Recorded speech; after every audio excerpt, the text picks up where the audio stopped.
बिस्मिल्लाहिर्रहमानिर्रहीम। बच्चों, मैं आपका मेरे चैनल शागिर्द फाउंडेशन में इस्तकबाल करता हूं।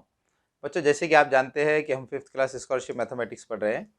पिछले वीडियो में हमने क्या किया था? पिछले वीडियो में हमने 5th क्लास स्कॉलरशिप मैथमेटिक्स के तीसरे यूनिट फ्रैक्शन यानी कसर, तो हमने इस तीसरे यूनिट के तीसरे सबक की जो बुनियादी मालूमात थी, तो इस सबक की बुनियादी मालूमात को हमने डिटेल में समझ लिया था। अब हम इस वीडियो में क्या करेंगे? अब हम इस वीडियो में उस सबक के जो सवालात है उन सवालात को हल करेंगे। तो चलिए इस वीडियो की शुरुआत करते हैं। बच्चों, मैंने क्या किया है, आपके आसानी के लिए मैंने 5th क्लास स्कॉलरशिप मैथमेटिक्स के जितने भी वीडियोस हैं, तो उन वीडियोस की एक प्लेलिस्ट बनाई है। अगर आप ये चाहते हैं कि 5th क्लास स्कॉलरशिप मैथमेटिक्स के तमाम वीडियोस आप एक जगह आसानी से देख सकें, तो मेरी आपसे रिक्वेस्ट है कि आप चैनल पर जाकर उस प्लेलिस्ट को देख लें, ताकि आप आसानी से 5th क्लास स्कॉलरशिप मैथमेटिक्स के तमाम वीडियोज़ को एक जगह देख सकें। ठीक है बच्चों, मैं आपको एक अहम बात बता देना चाहता हूँ कि आप 5th क्लास स्कॉलरशिप मैथमेटिक्स पढ़ने के लिए 2 किताबों को इस्तेमाल कर सकते हैं, 2 किताबों की मदद ले सकते हैं। वो 2 किताबें कौन सी है? उनमें से एक किताब है जो हुकूमत की तरफ से शाये होती है। आप चाहे तो 5th क्लास स्कॉलरशिप मैथमेटिक्स पढ़ने के लिए इस किताब का भी इस्तेमाल कर सकते हैं, इस किताब की मदद ले सकते हैं। और उसी तरह से तरक्की तालीम पब्लिकेशन की जो किताब है, तो तरक्की तालीम पब्लिकेशन की इस किताब की मदद से भी आप 5th क्लास स्कॉलरशिप मैथमेटिक्स को पढ़ सकते हैं। तो चलिए अब हम हमारे वीडियो की शुरुआत करते हैं। तो हमारा पहला सवाल क्या है? हमारा पहला सवाल है, कसर 2/3 कौन सी कसर है? बच्चों, हमको यहाँ पर ये मालूम करना है कि ये जो कसर है ये कौन सी कसर है, किस किस्म की कसर है। तो यहाँ पर ये 4 ऑप्शंस दिए गए हैं। पहले ऑप्शन में वाजिब कसर लिखा गया है, दूसरी कसर में गैर वाजिब कसर, और तीसरे ऑप्शन में यहाँ पर क्या लिखा गया है? मुरक्कब कसर लिखा गया है। इसी तरह से चौथे ऑप्शन में इनमें से कोई नहीं, ये इस तरह से लिखा गया है। तो हमको क्या करना है? हमको ये मालूम करना है कि ये कौन सी कसर है। बच्चों, यहाँ पर आप देख सकते हैं कि इस कसर में जो नसब नुमा है ये शुमार कुनिंदा से बड़ा है। और पिछले वीडियो में हमने ये सीखा था कि जिस कसर का नसब नुमा शुमार कुनिंदा से बड़ा होता है वो कौन सी कसर होती है? वो वाजिब कसर होती है, प्रॉपर फ्रैक्शन होती है।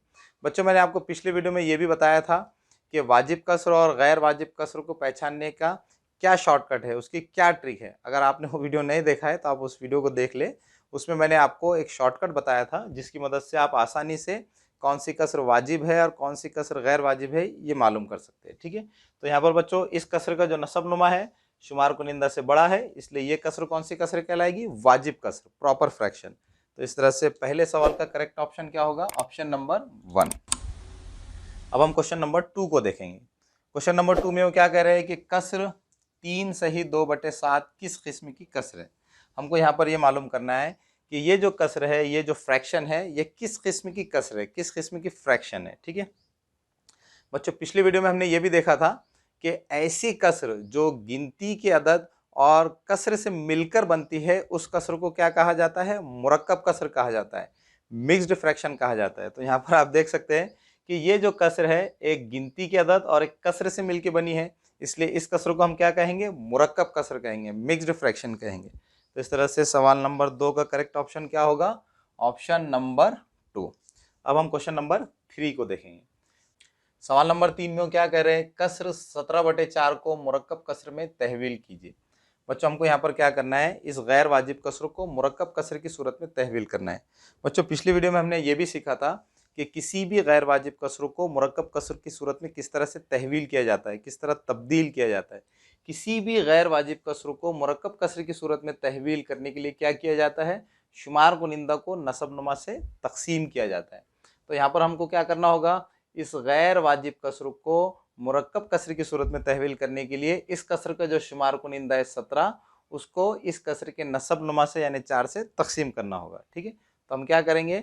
इस गैर वाजिब कसर को मुरक्कब कसर की सूरत में लिखने के लिए 17 को 4 से तकसीम करेंगे। तो यहाँ पर पहले हम 17 को 4 से तकसीम कर लेते हैं। 17 तकसीम 4, 17 को 4 से तकसीम करने के लिए 4 का पहाड़ा पढ़ना होगा। 4 चौक 16 होते हैं और 4 पंजे 20 होते हैं, लेकिन 20 17 से बड़ा अदद है, इसलिए हम 4 का पहाड़ा 16 तक ही पढ़ेंगे। तो 4 चौक 16। अब हम ये तफरीक कर लेंगे। 17 में से 16 को तफरीक करने पर क्या बचेगा? 1। ठीक है, तो इस तरह से बच्चों हमने यहाँ पर 17 को 4 से तकसीम कर लिया है। अब हम इस गैर वाजिब कसर को मुरक्कब कसर की सूरत में लिख सकते हैं। ठीक है, तो 17/4 इस गैर वाजिब कसर को हम मुरक्कब कसर की सूरत में किस तरह से लिखेंगे? इस गैर वाजिब कसर को मुरक्कब कसर की सूरत में लिखने के लिए हमको क्या करना होगा? इस तक़सीम का जो जवाब है, इस तक़सीम का जवाब क्या है? 4 है, यानी खारिज क़िस्मत कितना है? 4 है। तो हमको क्या करना होगा? इस तक़सीम के जवाब को गिनती की अदद के तौर पे लिखना होगा और बाकी को, रिमाइंडर को और मक़सूम अलैह को यानी डिवाइज़र को, इन दोनों को कसर की सूरत में लिखना होगा। तो इन दोनों को कसर की सूरत में लिखने के लिए हम क्या करेंगे? रिमाइंडर को यानी बाकी को शुमार कुनिंदा में लिखेंगे और मक़सूम अलैह को, डिवाइज़र को नसब नुमा में लिखेंगे। ठीक है, तो इस तरह से बच्चों हमने इस गैर वाजिब कसर को मुरक्कब कसर की सूरत में लिख लिया है। इस गैर वाजिब कसर को मुरक्कब कसर की सूरत में लिखने पर हमें कौन सी कसर हासिल हुई है? 4 सही 1/4, 4 and 1/4। अब हम ये देखेंगे कि ऑप्शंस में ये कसर कहाँ लिखे गए। तो यहाँ पर आप देख सकते हैं कि ऑप्शन नंबर 4 में ये मुरक्कब कसर लिखी गई है, इसलिए सवाल नंबर 3 का करेक्ट ऑप्शन क्या होगा? Option number 4। तो चलिए बच्चों हम क्वेश्चन नंबर 4 को देख लेते हैं। क्वेश्चन नंबर 4 में क्या है? झैल में से कौन सी कसर गैर वाजिब कसर नहीं है? बच्चों हो सकता है कि आपको इस सवाल को समझने में कुछ कन्फ्यूजन हो जाए, तो पहले आप इस सवाल को अच्छी तरह से समझ लें और फिर इसका जवाब मालूम करने की कोशिश करें। बच्चों इस सवाल में वो क्या करें कि हमको ऐसी कसर मालूम करना है, इन कसरों में से हमको ऐसी कसर मालूम करना है जो गैर वाजिब कसर नहीं है। ऐसी कसर मालूम करना है जो गैर वाजिब कसर नहीं है। गैर वाजिब कसर नहीं है इसका मतलब क्या है? गैर वाजिब कसर नहीं है इसका मतलब वो कसर क्या होना चाहिए? वाजिब कसर होना चाहिए, प्रॉपर फ्रैक्शन होना चाहिए। ठीक है, तो हम यहाँ पर इन कसरों में से एक एक कसर को देखेंगे कि कौन सी कसर ये वाजिब कसर है। ठीक है, तो पहले हम इस कसर को देखेंगे। यहाँ पर आप देख सकते हैं कि इस कसर का शुमार कुनिंदा नसब नुमा से बड़ा है। तो जिस कसर का शुमार कुनिंदा नसब नुमा से बड़ा होता है वो कसर कौन सी होती है? वो कसर गैर वाजिब कसर होती है। और हमको कौन सी कसर मालूम करना है? हमको वाजिब कसर मालूम करना है। ठीक है, तो इस तरह से ये जो कसर है ये हमारा जवाब नहीं होगी। ठीक है, तो चलिए अब हम दूसरी कसर को देख लेते हैं। दूसरी कसर क्या है? 2 सही 1/3। और बच्चों आप ये जानते हैं कि ये कौन सी कसर है? ये एक मुरक्कब कसर है, मिक्स्ड फ्रैक्शन है। और बच्चों आप ये भी जानते हैं कि जब भी हम किसी भी मुरक्कब कसर को कसर की सूरत में तब्दील करते हैं, तहवील करते हैं, तो वो कौन सी कसर की सूरत में तब्दील हो जाती है? वो गैर वाजिब कसर की सूरत में तब्दील हो जाती है। बच्चों यहाँ पर ये बात अच्छी तरह से जहन नशीन कर लीजिए कि मुरक्कब कसर का ही दूसरा नाम गैर वाजिब कसर है। ठीक है, तो बच्चों ये जो कसर है ये कसर कौन सी कसर होगी? ये कसर भी गैर वाजिब कसर होगी। और हमको कौन सी कसर मालूम करना है? वाजिब कसर मालूम करना है। ठीक है, अब हम तीसरी कसर को देखेंगे। तीसरी कसर है 7/4। यहाँ पर भी आप देख सकते हैं कि ये भी एक गैर वाजिब कसर है, क्योंकि इस कसर का शुमार कुनिंदा नसब नुमा से बड़ा है, इसलिए ये कसर भी क्या होगी? गैर वाजिब कसर होगी। ठीक है, तो इस तरह से अब हम यहाँ पर ये कह सकते हैं कि ये जो कसर है ये कसर कौन सी कसर होगी? ये कसर होगी वाजिब कसर। वाजिब कसर किसको कहते हैं? जिसका नसब नुमा शुमार कुनिंदा से बड़ा होता है। यहाँ पर आप देख सकते हैं कि इस कसर का नसब नुमा शुमार कुनिंदा से बड़ा है, इसलिए ये कसर कौन सी कसर होगी? वाजिब कसर होगी। तो इस तरह से सवाल नंबर 4 का करेक्ट ऑप्शन क्या होगा? Option number 1। अब बच्चों हम क्वेश्चन नंबर 5 को देखेंगे। क्वेश्चन नंबर 5 में वो क्या कह रहे हैं कि 5 सही 3/7 को गैर वाजिब कसर में तहवील कीजिए। बच्चों हमको क्या करना है? इस मुरक्कब कसर को गैर वाजिब कसर में तहवील करना है, तब्दील करना है।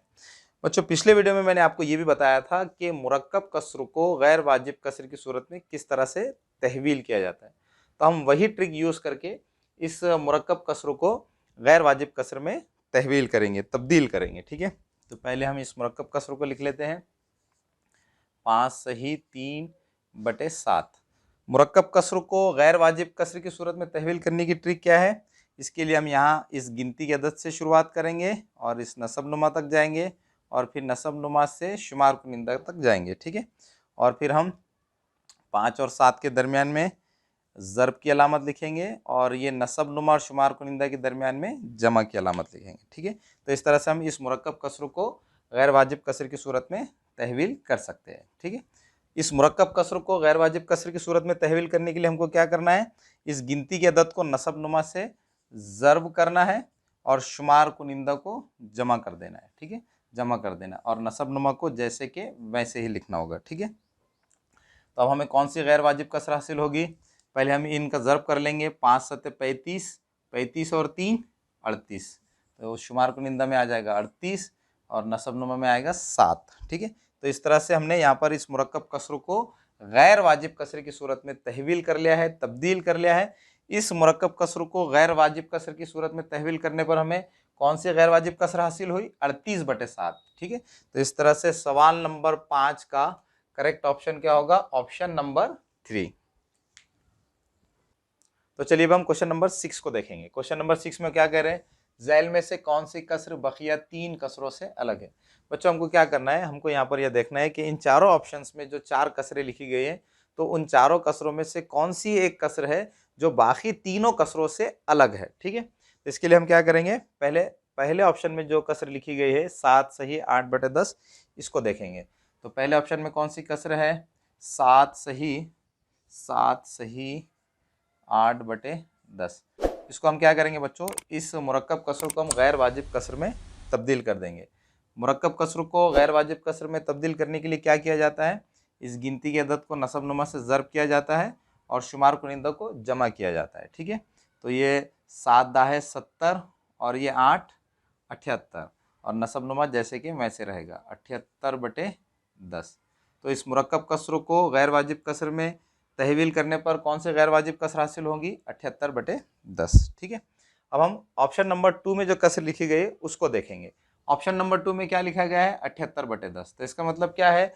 ऑप्शन नंबर 1 में कौन सी कसर है? 78/10। ऑप्शन नंबर 2 में कौन सी कसर है? 78/10। ठीक है, इसी तरह से अब हम ऑप्शन नंबर 3 में कौन सी कसर है इसको देखेंगे। ऑप्शन नंबर 3 में क्या लिखा गया है? 70 जमा 8/10। 70 जमा 8 का मतलब होता है 78, तो ये हो जाएगा 78/10। तो इसका मतलब क्या है कि ऑप्शन नंबर 3 में भी कौन सी कसर है? 78/10। ठीक है, अब हम ऑप्शन नंबर 4 में देखेंगे कौन सी कसर है। ऑप्शन नंबर 4 में कौन सी कसर है? 88/10। तो इसका मतलब क्या है कि इन तीनों ऑप्शंस में 1, 2 और 3, इन तीनों ऑप्शंस में कौन सी कसर है? 78/10। लेकिन ऑप्शन नंबर 4 में कौन सी कसर है? 88/10। तो इसका मतलब क्या हुआ कि इन चारों कसरों में सबसे अलग कसर कौन सी है? 88/10। ठीक है, तो इस तरह से सवाल नंबर 6 का करेक्ट ऑप्शन क्या होगा? Option number 4। अब बच्चों हम इस वीडियो का जो आखिरी सवाल है इसको देख लेते हैं।